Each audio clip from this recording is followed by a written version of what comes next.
jump right into it. Obviously excited for Keyla, and another two awesome performances from her, to have her in the top 5. And certainly fingers crossed one more Monday, and we could be having a hometown concert for her here in the city.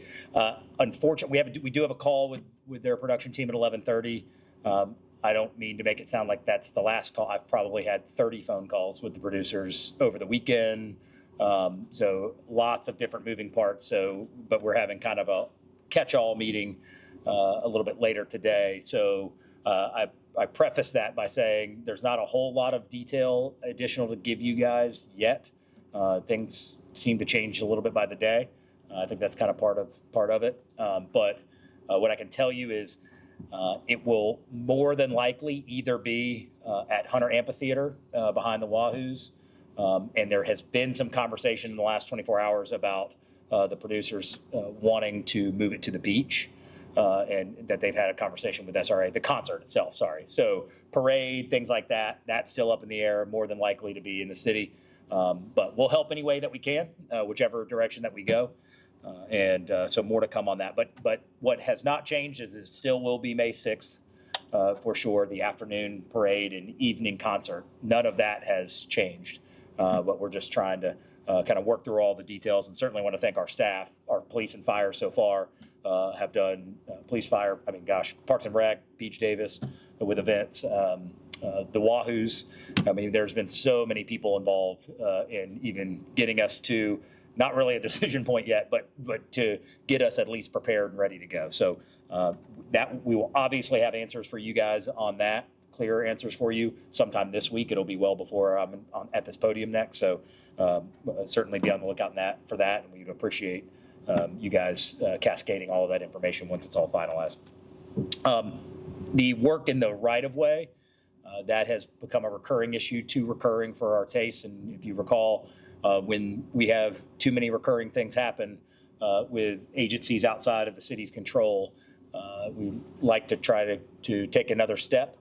We did that, if you recall, with FPL when I became mayor, when they were doing these clear cuttings along the sides that they're legally allowed to do, but weren't really doing a good job on the communication notification side. And we've been able to improve that process, have our arborists on site, for example, when those cuttings take place. You saw the same thing, of course, at TSA when that had reached a head a couple of years ago at our airport, where we were on the hot list almost every day, and all of our federal leadership really stepped up and stepped in for us to make that happen. I have sent a letter to the to the AT&T subcontractor and the T-Mobile subcontractor because of all of the things that we've heard in the recent weeks about the projects going on in the city are adding fiber optic within the right-of-way.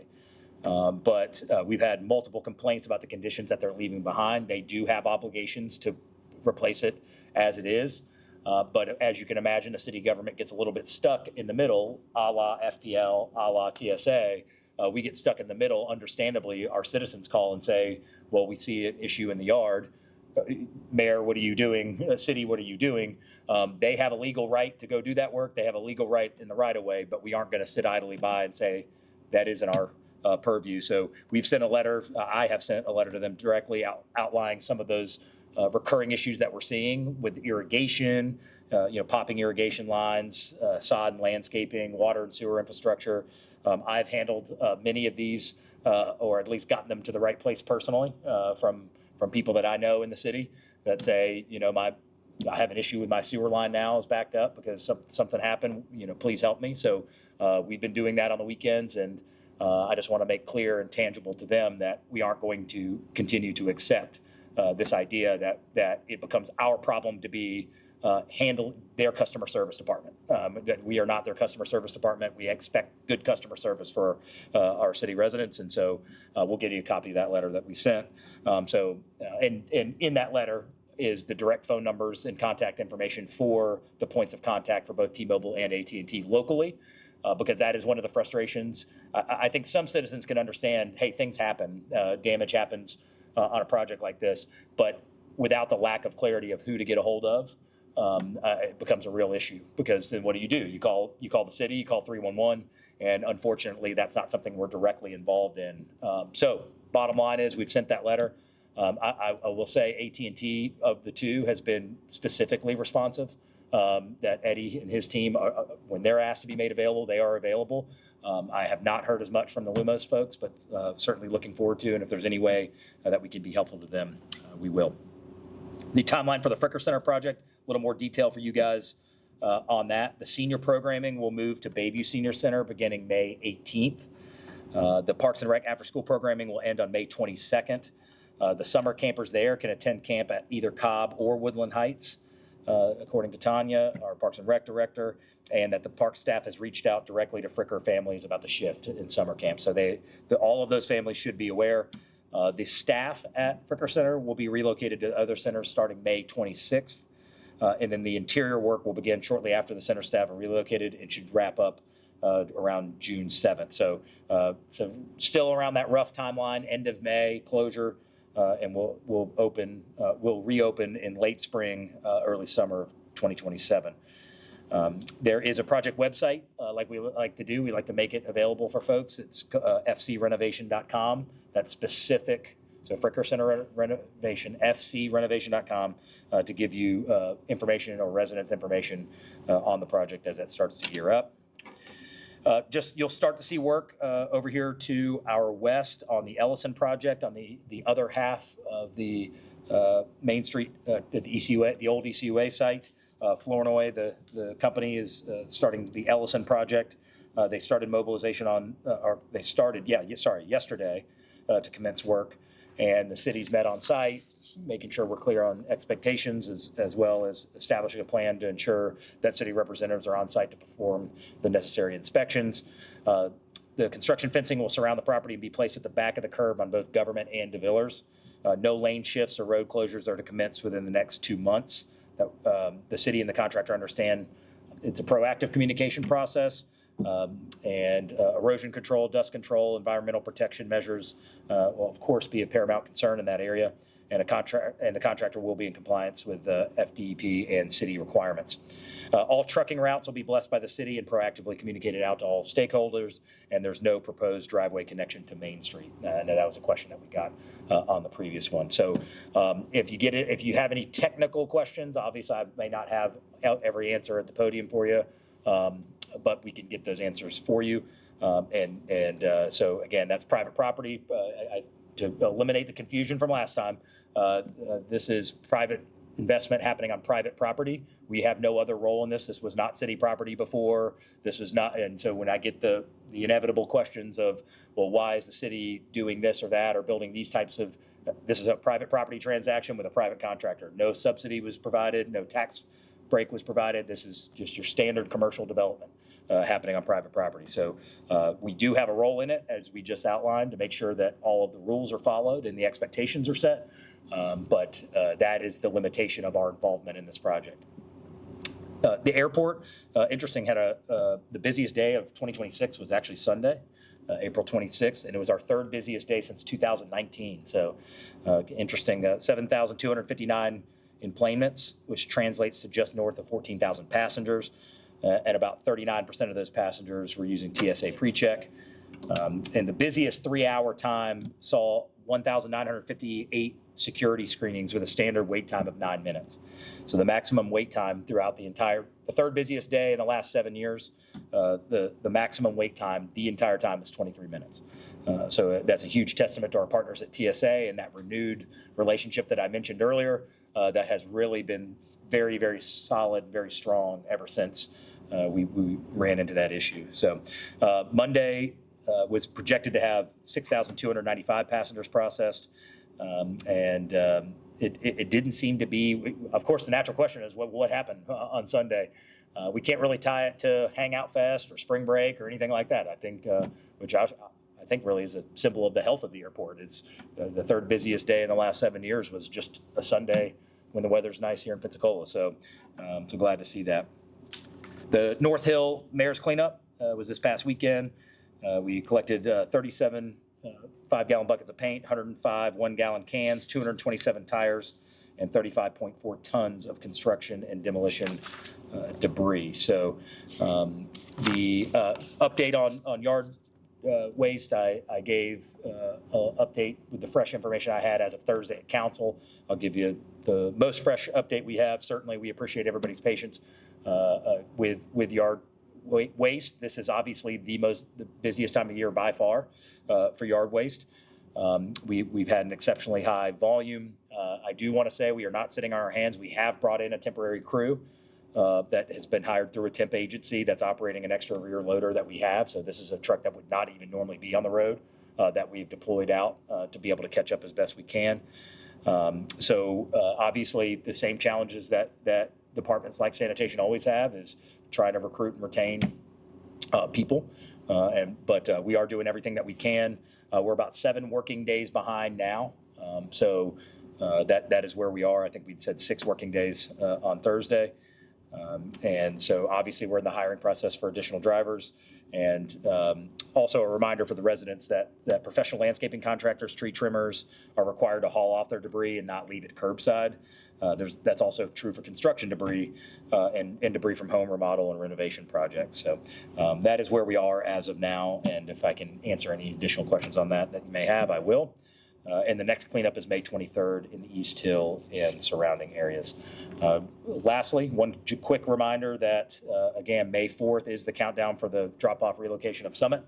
So starting May 5th, the Leonard Street sanitation site, the assisted site will be the place to drop off your bulk recyclables. So we are at 4,657 curbside customers, and we have operators standing by to sign you up for recycling today if that's more convenient for you. So that is it. Happy to take your questions.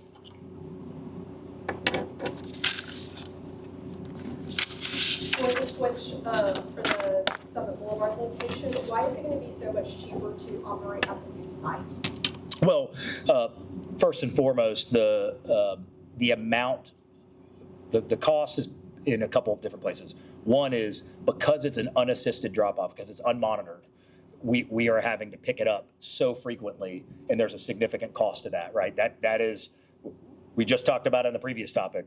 If we're picking up the Summit recycling site, that's less people to go pick up yard waste, right? For example, so it's very taxing financially on that type of crew having to go out there. I believe we were at 4 times a week having to go out there, and it's all going to the trash. So it's not serving any real recycling purpose.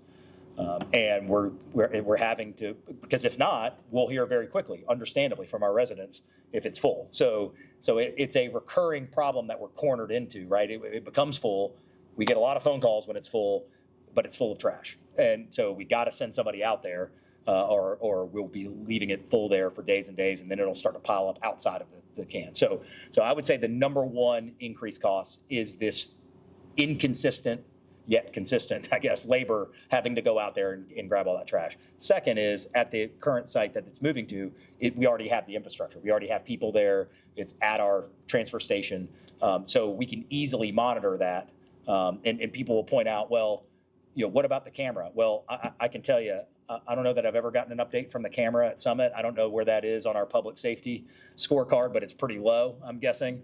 And so if the camera could solve it, we wouldn't be moving it. But just because we catch someone from Alabama dropping their couch off there doesn't mean we're going to drop what we're doing at PPD and go handle that, right? It's like jaywalking or something else. It's not a major issue, and it's not really solvable by just saying, well, why don't we start criminalizing this? I don't know that that's the long-term solution here. I think we just have to accept what most cities have really accepted across the country. An unmonitored recycling drop-off doesn't work. I mean, I don't know of an unmonitored recycling drop-off that isn't contaminated in this country. There might be one, but you either have to fence it off or you have to pay people to stand there. And so if we're going to pay people to stand there to respect the taxpayer dollar, we're going to do it at a location where we already have people on site and we already have a fence. We have all of those security measures in place. So the reason it's 90% cheaper than what it is now is we have the infrastructure in place and we're not having to waste all of that labor and bandwidth going to pick up trash. Yes, sir.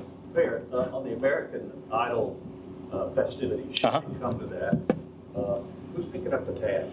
Yeah, well, that part of all of the moving parts. Obviously, I think I know there's been conversations with Visit Pensacola. I think that obviously makes a lot of sense considering the fact that, This would be ultimately, whether it's at the beach or it's in the city, this will be a 4-minute infomercial to 8 million people on a series finale, 7 or 8 million people, maybe more. I don't know what that would cost, but it would be in the severals of millions, maybe 8 figures if you were paying for that kind of thing. And this is organic coverage that's going to make our city look good. So I can tell you from a city standpoint, my posture has been like the Sun Belt, like things like that, where it isn't going to necessarily be dollars coming from the city, but it could be help with police and fire, things like that, with some of the staffing issues. But I can't really answer that clearly yet because I don't know if it goes to the beach, then maybe nothing because it's going to be on the county and all that. So when I say we're trying to get all this kind of congealed together and come up with something, that is one of the many discussions that are taking place. So we're willing to be supportive. I know Commissioner May is willing to be supportive, but we don't know to what degree until we really land on what's going to take place.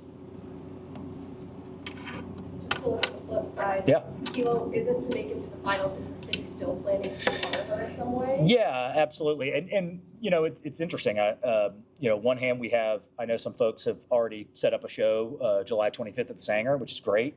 And I saw that getting shared around a lot, and certainly want those folks to be successful, with their event.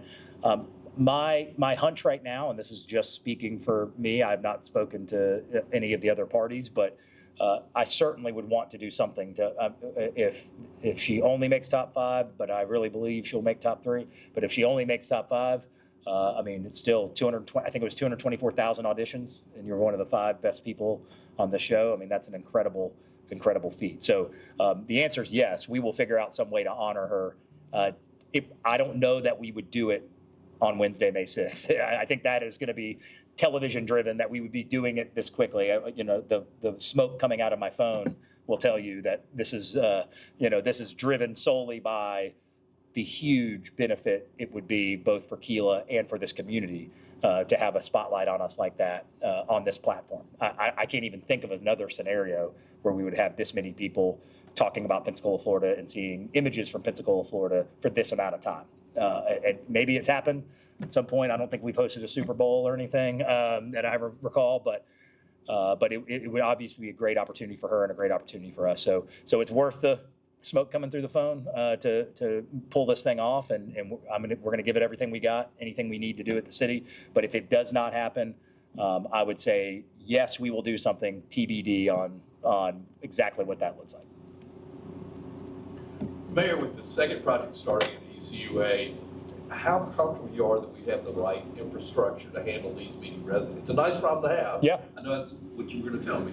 But have this many residents coming downtown, and downtown isn't used to that many people. Yeah, and it's good.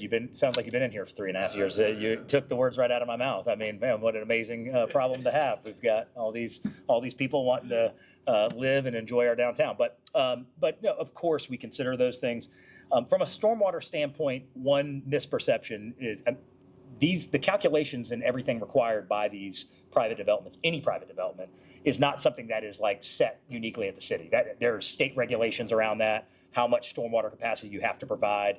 That is a big misperception when someone is critical of developments, is as if there's a flippant decision being made at the city about those things. We are very mindful of that, and it's the fact. Look at the stormwater infrastructure projects that the taxpayers are paying for. We want to definitely be respected as it pertains to stormwater.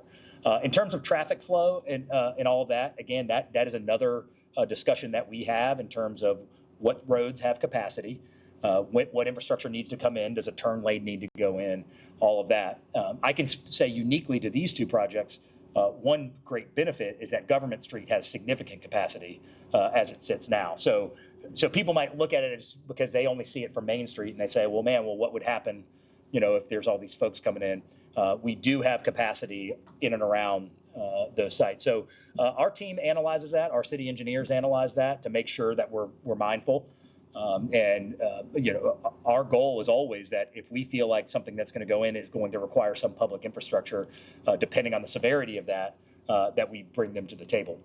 I can speak specifically, just maybe not stormwater or traffic, but even where the FPL power boxes go, right? Well, there's a bare minimum you can do, in the cheapest way to do it, and they go in one location. But we go to developers like this and say, hey, listen, work with us. Can you put them over here? Can you put them over there? So we have those conversations with them all the time on big and little things to make sure that we're honoring the taxpayer as best we can. But I think with hotels coming in and to have people living down here, I would point to Southtown as a shining example of how things changed when you have residents supporting our small businesses down here, going to our restaurants down here. Our downtown was different when you had people waking up downtown. And so I do think to continue to support our small businesses, that at some point you reach a saturation point and you need to have people coming in and being able to support them. So I'm looking forward to it. I'm looking forward to having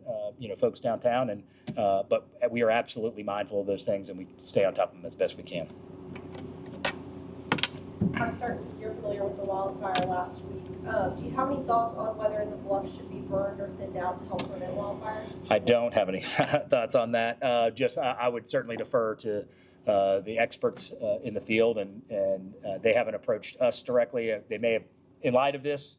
I couldn't speak for what conversations they've had with the fire chief, things like that. But I'm open to what safety's number one. So that's if I were approached with that question from a state agency or our fire chief, is we don't mess around with public safety. So if that was the best solution to increase public safety, then I knowing my philosophy on that, I would definitely entertain it. But no opinion on it from me, unsolicited, other than I'm happy to have that conversation if that's where we've reached, and that's something that we need to take care of. Okay, on that same topic regarding Bay Bluffs Park, you recently said the city received a notice to proceed from FDEP. What are the next steps? Yeah, so Adrian can probably give you better detail, but ultimately, I can tell you at a high level, we've been waiting on that notice to proceed because remember, that's where the funding came from.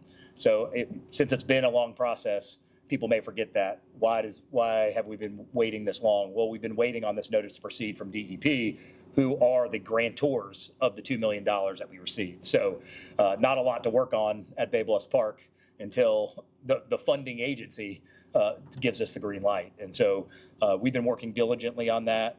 So now that we have that notice to proceed, if you recall, we also have brought on HDR already, an engineering firm. We'd had the meeting in the fall to start getting, at least just gathering ideas from the community about what they want.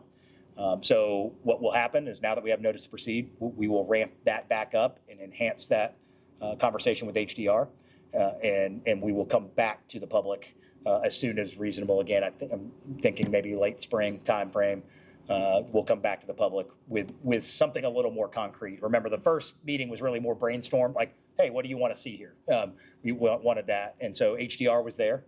They gathered all that information. So their job will be to move the ball a little further down the road of what it might look like, and then bring that back to the public as well. So that'll be the next thing that you see. As you can imagine, I am more than ready and motivated to get that thing up and going. I am grateful to DEP and Conservation Florida for helping us find that money.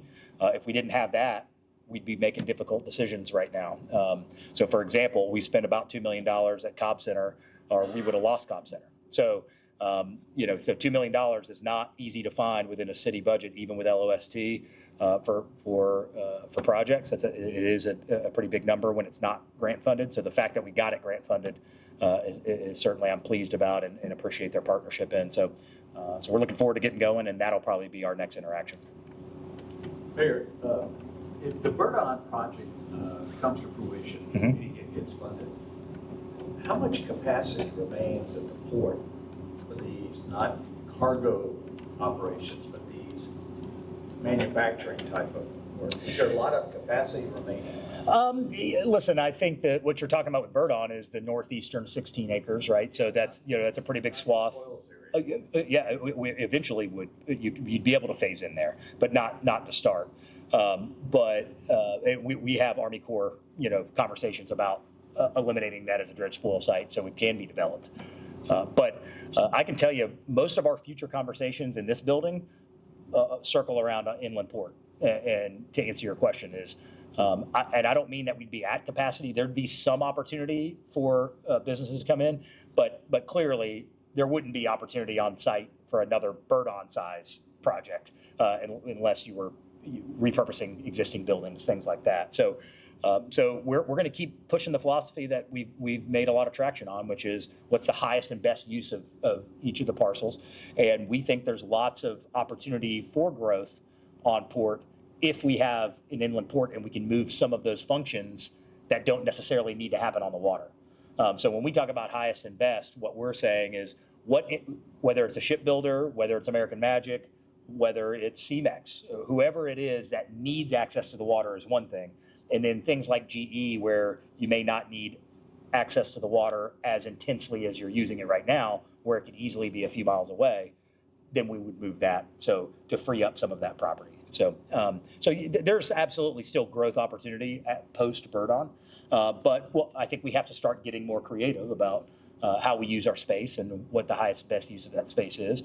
I can pretty much tell you every update on the port moving forward, including with Birdon, is going to be wrapped in some kind of conversation about an inland port. I really do believe that's our next big step.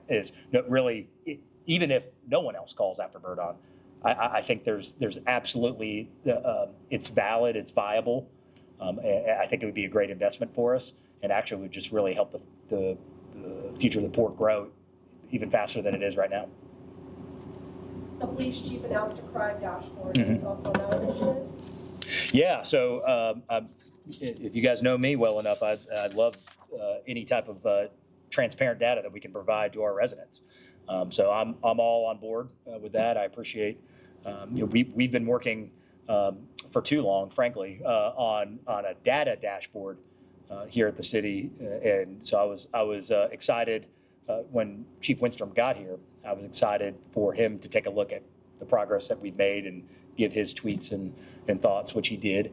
And so if we can get into mapping and things like this and some of the other functions that he's used at different police departments as chief, that's great. I mean, that's speaking my language. I love the ability, public safety being number one, and for us to be able to convey to our citizens, we have a duty, I believe, to do that. It's one thing to say you're safe, and again, you can look at crime data, you can look at number 4 safest city lists, things like that, but I don't think there's anything better than just true unfettered access to seeing where things are happening and seeing the trend lines of those things happening, and for our police department to be accountable to those things, right? I mean, if we start to see something move up, we're not just talking about one anecdote that happened last week or last month. Let's talk about it in real terms. And so every chance that we have to do that, I'm all for. So I'm a huge advocate of that, and look forward to seeing what we can put together. What's the latest on the talks with AMTRAK to expand to Pensacola, either by train or by bus? Not much. The last conversation we had was probably when you talked about it last, was with if they wanted to bring bus service. I can follow up with you on that if any conversations have happened.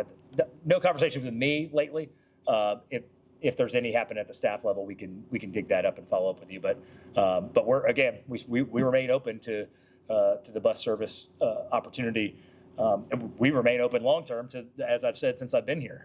If we think AMTRAK's a reality for passenger rail, I mean, it looks like I'm not looking at the numbers, but anecdotally, it looks like Mobile, New Orleans is doing pretty well and probably a little better than expected. It seems like, and so I would love to do anything that we can to make that work long term. That has not changed since the day I got here, but the immense cost of infrastructure to even allow a train to get over here in some reasonable amount of time those are all the carts before the horse of and there's lots of them to be able to make that happen. So we still to this day work hand in hand with Southern Rail Commission that are big advocates for this. So we are at the ready, happy to entertain those conversations, but that green light is going to come from someone federally. Like that is not necessarily something we can do a lot to catalyze. It's going to take federal dollars, AMTRAK, federal government, et cetera, to make that a reality from a passenger standpoint. But if there is something we could do, we absolutely would entertain doing it. Mayor, are you concerned about keeping the AMTRAK station up and serviceable? No, we've actually, It's a good question. One thing we did once the previous tenant had left was get the roof fixed and the AC fixed, some of those those that had been said that were going to get done that didn't, because we wanted that envelope shored up, right? We didn't want to create further damage. So again, those are those types of investments that the city makes that don't get noticed, but that saves us lots more money down the road by not leaving a hole in the roof or something like that that could cause that to be a major issue. We've actually gotten some inquiries about the building from small business owners and things like that, which we're open to. I do know one challenge, just one that comes top of mind for when a small business owner was thinking about putting kind of a hospitality idea in there. There is some complex right-of-way issues. For example, if somebody wanted to use outside space, the rail company has some right-of-way out there that makes it a little complicated to do that, where you couldn't just, for example, you couldn't rent it to somebody, make it a restaurant, and then let them put tables out back. There's some major expensive right-of-way insurance type of mitigations that would have to take place. So I've encouraged, when people have called about it, I've said, well, see, there's a big parking lot that you may not need all of. Maybe you can do some of that on the front if that was something. But no, I mean, figuratively speaking, I would love if that was a small business owner or something that wanted to be able to use it. And we would always have the caveat in any lease that we would have is that if train service came back, we would have the ability to take the building back. That's the number one concern. We would never lease that away for 20 years and then say, now we got to go spend millions of dollars on a train station somewhere else, right? So there'd always be that asterisk on any agreement that we'd have. But if it's something that someone can make work, we would happily entertain it. Anything else? All right, guys, thank you.